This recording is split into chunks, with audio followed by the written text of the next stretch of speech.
Sorry for... Right. The record that is being played in the background is this album called Vrindavana. It is a French pressing of a recording made in, not sure if it's made in India, but it is somehow connected to the Hare Krishna movement. We even have an inset here, or inset paper here with the Hare Krishna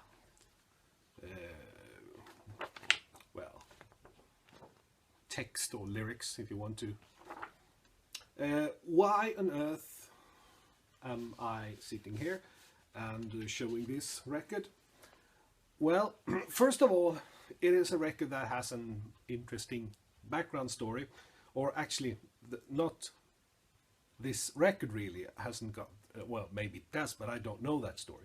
But it, my connection to this record has got a bit of an interesting background, because this record was a record that we had in my childhood home, and not, if we can talk about a record that stood out among the others. I mean, the Elvis Presley albums, the Paul Simon, the Simon and Garfunkel, Johnny Cash albums.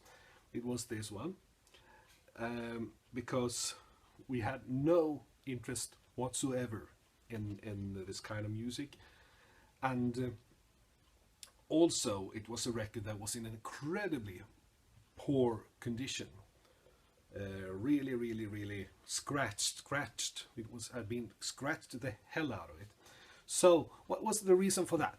Well, the reason was that when going back to the 70s now, probably sometime in the latter part of the 1970s, my mother worked in an office, and one day to that office came this guy, this Hare Krishna guy, and he wanted to, of course, tell my mother everything about his religion.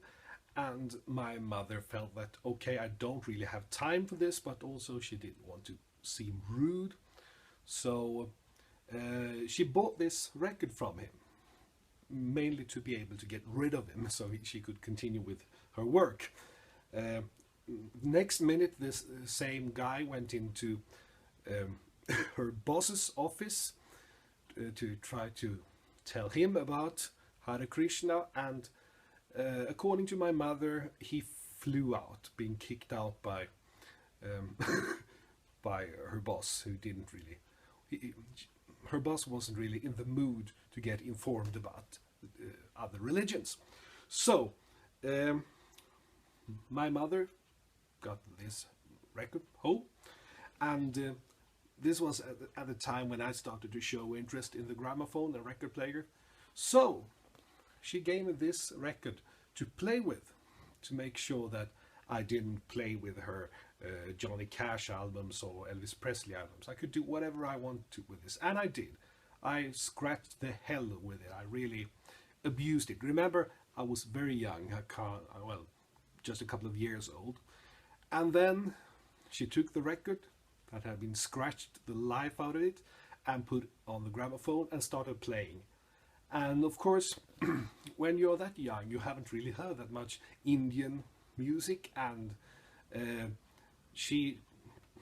I got the impression that, oh my God, it's my fault that this record sounds like this. Never mind the scratches, it was the music. This can't be real. It was my fault. I did this to the record so it sounds like this.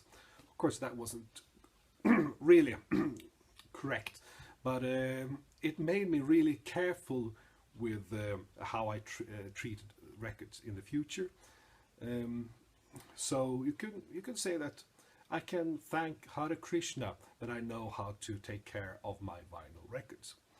So anyway, maybe 15 years ago I found that old scratched up record and I listened to it, and then well, of course, a lot of things had happened during those years. Well, I was now an adult, so I could say, okay, this wasn't that impressive, but of course it's listenable. I mean, it's fairly listenable, this music, and sounds quite nice actually.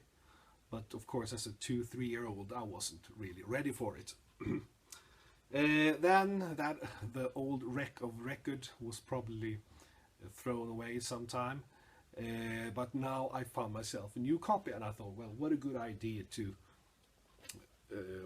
get this and listen to it again and make a video about it. I've been trying to find some information about this group, Vrindavana, on the internet, but I haven't been that lucky. The only thing I know about this record is that it was issued both French and Dutch pressing, maybe even a Spanish pressing, I'm not really sure there.